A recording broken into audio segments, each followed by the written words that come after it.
Peace. Welcome back to my YouTube channel, Living Abundantly 360. And I am telling you right now my story as to how my body made me become vegan and I didn't even know it. This is the part 3. So if you're not up on 1 and 2, go back on the page and watch the video so you can be informed as to what is going on and what it is that I'm about to discuss. It's been some pretty heavy information as to like what's been going on with my body, like why am I vegan again? I mean, how I became vegan now, like, and I didn't even know it. It's like I was just feeding what was hurting me and didn't even know it.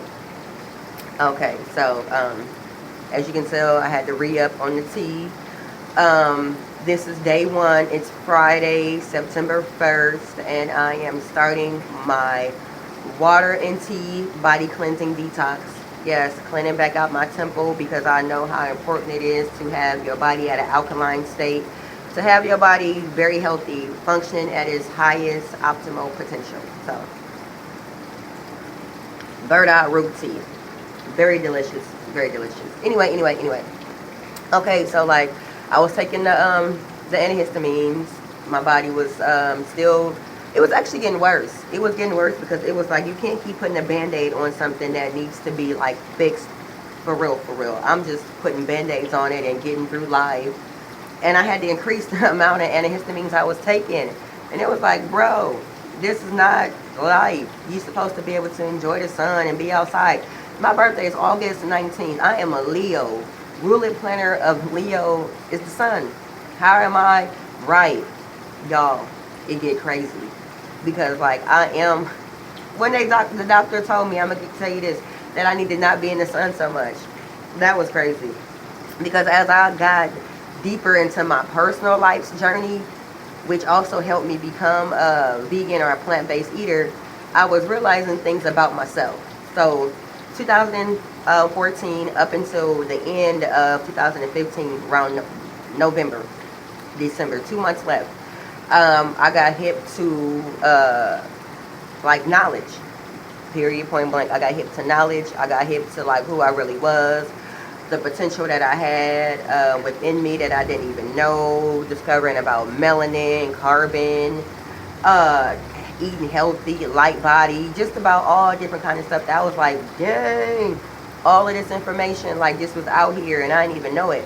And I started getting into crystals. As you can tell now, I'm still into them, but I had got into crystals a lot, and I actually purchased my first set of crystals. I was buying like shungite to purify my water because I knew that my water needed to be purified. That was step 1, buying shungite for my water and a chakra ring. And so that was the beginning. Here come January 2016, and the legendary, the great, the one and only Dr. Sebi, may he rest in transition, changed my life for the greater good of my well-being. And I didn't even know how much he was changing my life and how me changing my life would affect so many people. It's crazy.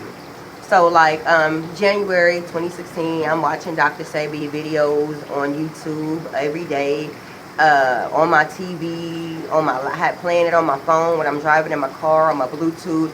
I'm listening to like Dr. Sebi. Then I got into other holistic healers. Started listening to Miss Queen of Four. I love her. She gives a lot of great information. I started just turning my life over to like the more conscious side, being more conscious, becoming more awake to certain things that I was sleep on. I mean sleep. I was sleep on myself. I was in a coma on myself, honey. I wasn't even sleep. I was like a coma. Sleep, dead, dead sleepwalking. Oh, but that's neither here nor there, but everywhere at the same damn time. So, this little Bray, come through, Bray, lay down, take a nap. So, as I became more knowledgeable on some things, I was like, damn, this is dope information. Like, you know, I started joining groups, and I'm like, oh, it's a lot of people out here on this. This is dope. Like, black people, like, being really dope. Like melanin and like just, I was just blown away. So January like changed my life. February changed my life. March, it was a good time. I was getting all this knowledge, but I was still eating the same. I was still eating the same, but I was knowing that I was gonna have to change some things. I started watching documentaries, health documentaries, vegan documentaries. You know, all the ones that were on Netflix, the most popular ones. You know, watching all of them, taking notes. Had my son watching them with me. Like, look, bro, we can't be these people. I can't keep feeding you this food and letting you be all jacked up too, because he had asthma. And he had asthma bad. And so I was like, damn, I got to do better for both of us. So I still didn't change. It wasn't like I was just going to blink my eye and change magically, even though it probably could have happened, because that's kind of semi what happened, but not what happened. But happened, but not what, but what. Okay. So, where was I again? Okay, so yeah, I started watching the documentaries. Here come March. We take a little trip out of town, and I'm like, when I come back in town, April 1st, even though it was on April Fool's Day, but April 1st of 2016, I was gonna have to change my life up, and it had needed to happen. So I come back into town, April, end of March 27th, we got back, and April was right around the corner. I didn't slow down on nothing.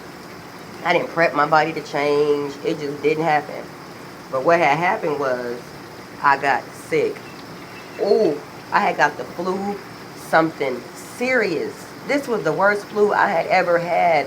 And I don't even get the flu like that. And working in nursing, I actually refused the flu shot quite a few times because I got sicker when I used to take it, or my arm would hurt. I was like, no, I don't need the flu shot.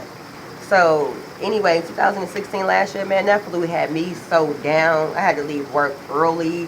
I remember my body feeling like I got hit by 2 semi trucks, and then they reversed and hit me again, like boom, boom, boom. I was man down for like 5 days, and thank God for my mom, because she came over and like checked on me, brought me food, bought me the things, that we normally take when we're sick, all those popular things, the orange juice, 7-Up, chicken noodle soup, all of that stuff. And I really was just resting. My body was so tired, and like my son, for like 5 days, he wasn't like on his own, but like he a smart child. My mom made sure he was straight. But he was kind of like, had to see mommy get her life together. Like that flu, if you're under something, I apologize. Like that flu took me down. It took me down. And so, after I got better from the flu, I went to the doctor, and I was talking to him about like the flu and how like it never felt like, I've never felt like that before. I was breaking him in, telling him a story about my body, how it breaks out with the hives. And he must have said something to me that was kind of off, because we hadn't did no tests. We hadn't got any information back. And he was like, have you ever thought about radiation or chemo? And I'm like, no, never. Why do I need to think about radiation and chemo and I don't have cancer, unless that's what you're trying to tell me? He was like, no, we're not saying that. But what I knew for a long time was that I had an overactive thyroid, because, like I told you, if you watch the previous videos, that I can eat, and not like gain any weight. It wasn't until like 2000, I want to say 15, maybe 16, that I got a little thick, like slightly thick. And it wasn't even like that thick, but it was thick for me because I was a small person. So for me to be, like last year, 2016, January, February, March, I was 176. By the time, like, towards the end of 2016, I had got down to like 140 something. That was by, boy, I'm about to tell you. But, yeah, so I was like kind of slightly thick. But anyway, so I go to the doctor, and they tell me that. And I'm like, no. He was starting to tell me stuff like I might have to find somewhere for my son to go live for a couple of days, or maybe, and not even a couple of days, excuse me, a couple of months, because doing radiation, he can't use the bathroom behind me, and all of this stuff.